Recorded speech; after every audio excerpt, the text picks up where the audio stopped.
Break બાદ આપનું સ્વાગત છે। હવે નજર કરીશું અન્ય સમાચાર પર। ઈરાન અમેરિકા વચ્ચે વધતા તણાવ અને હોર્મુઝ સ્ટ્રેટ બંધ થવાની અસર હવે સીધી રીતે ગુજરાતના ટ્રાન્સપોર્ટ અને ઉદ્યોગ ક્ષેત્ર પર જોવા મળી રહી છે। સૌરાષ્ટ્ર અને ગુજરાતમાં ડીઝલની અછત ઊભી થતા પેટ્રોલ પંપો પર મર્યાદિત ડીઝલ આપવામાં આવી રહ્યું છે। રાજકોટ સહિતના અનેક વિસ્તારોમાં ટ્રાન્સપોર્ટરો મુશ્કેલીમાં મુકાયા છે, જ્યાં 50% જેટલા કોમર્શિયલ વાહનો રોડ પરથી હટી ગયું હોવાનું ટ્રાન્સપોર્ટ એસોસિએશનનું જણાવ્યું છે। નવી ટ્રીપ સ્વીકારવામાં અસમર્થતા વધતા ઈંધણના ભાવ અને માલ સામાનની હેરફેરમાં વિક્ષેપને કારણે એમએસએમઈ ઉદ્યોગ પર ગંભીર અસર પડી રહી છે। જો પરિસ્થિતિ યથાવત રહેશે તો રાજ્યમાં લોકડાઉન જેવી સ્થિતિ સર્જાવાની ભીતિ પણ વ્યક્ત કરવામાં આવી રહી છે। તો ડીઝલની અછતથી ટ્રાન્સપોર્ટ ઉદ્યોગ પર અસર, હોર્મુઝ સ્ટ્રેટ બંધથી ગુજરાત ચિંતિત, 50% વાહનો પરથી હટાયા, પેટ્રોલ પંપ પર ડીઝલ મર્યાદા લાગુ, ટ્રાન્સપોર્ટ એસોસિએશને સંકટની ચેતવણી આપી। તો ઈરાન અમેરિકા તણાવની અસર ગુજરાત સુધી પહોંચી, ડીઝલ અછતથી ટ્રાન્સપોર્ટ વ્યવહાર ખોરવાયો, રાજકોટમાં ટ્રાન્સપોર્ટ ઉદ્યોગમાં સંકટ સપડાયો, 100 લીટર મર્યાદાથી વાહન ચાલકો પરેશાન બન્યા, જીવન જરૂરી ચીજવસ્તુઓ મોંઘી થવાની ભીતિ વધી।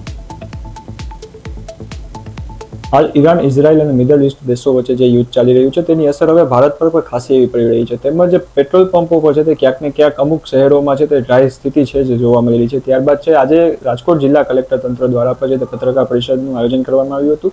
તેમજ તેમાં તેમણે સ્પષ્ટતા કરી છે કે કોઈ પણ જગ્યાએ ડ્રાય પેટ્રોલ પંપ થયા નથી। ત્યારે આપણી સાથે ટ્રાન્સપોર્ટરોના ઉદ્યોગ સાથે જોડાયેલા લોકો છે તેની સાથે વાત કરીશું। જિલ્લા કલેક્ટરે નિવેદન આપ્યું છે કે ક્યાંય પણ પેટ્રોલની કે ડીઝલની અછત નથી। આપ કઈ રીતે જુઓ છો? અમારી પાસે મળતી માહિતી મુજબ જ્યારે પણ ટ્રકવાળા કોઈ ડીઝલ પંપે જાય છે ત્યારે એમને એક નિયત જથ્થામાં જ ડીઝલ આપવામાં આવે છે, 50 કે 100 લીટર।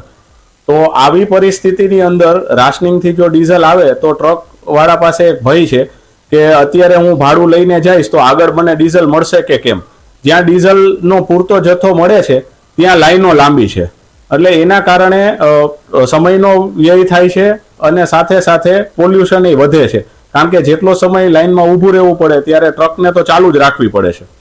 ખાસ તો પહેલા આ ઉદ્યોગ ટ્રાન્સપોર્ટ ઉદ્યોગ હતું જે પહેલા એક તો ઠપ ચાલતું હતું, પરંતુ હવે ભાવ વધારો આવ્યો, તો હવે કેટલી અસર પડશે? બંને ટ્રાન્સપોર્ટ ઉદ્યોગ અને એમએસએમઈ બંનેને આનો માર પડશે। ટ્રાન્સપોર્ટ ઉદ્યોગ લગભગ 40% મન ચાલે છે, અને જો આપણે વિચાર કરીએ તો ટ્રાન્સપોર્ટના મન ચાલવાથી એમએસએમઈને જે રો મટીરિયલની આવક જાવક છે એમાંય ફરક પડશે, અને એમનો જે ફિનિશ ગુડ્સ ટાઈમે જ્યાં મોકલવાનો છે કદાચ જો સમયસર નહીં પહોંચે તો એને પેનલ્ટીનો માર હતા। ટ્રાન્સપોર્ટ ઉદ્યોગો સાથે જોડાયેલ વ્યક્તિ કે જે પ્રદેશ 24 ગુજરાતી સાથે એની ખાસ વાતચીતમાં જણાવ્યું કે ટ્રાન્સપોર્ટ ઉદ્યોગ છે તે અનેક કનેક્ટિવિટી કરતી હોય છે, પરંતુ જે ડીઝલ છે તે પૂરતા પ્રમાણમાં અમને નહીં આપવામાં આવે તો કનેક્ટિવિટીમાં છે તે ક્યાંક ને ક્યાંક ઘટાડો જોવા મળશે। અને જે સોનેચા પ્રદેશ 24 ગુજરાત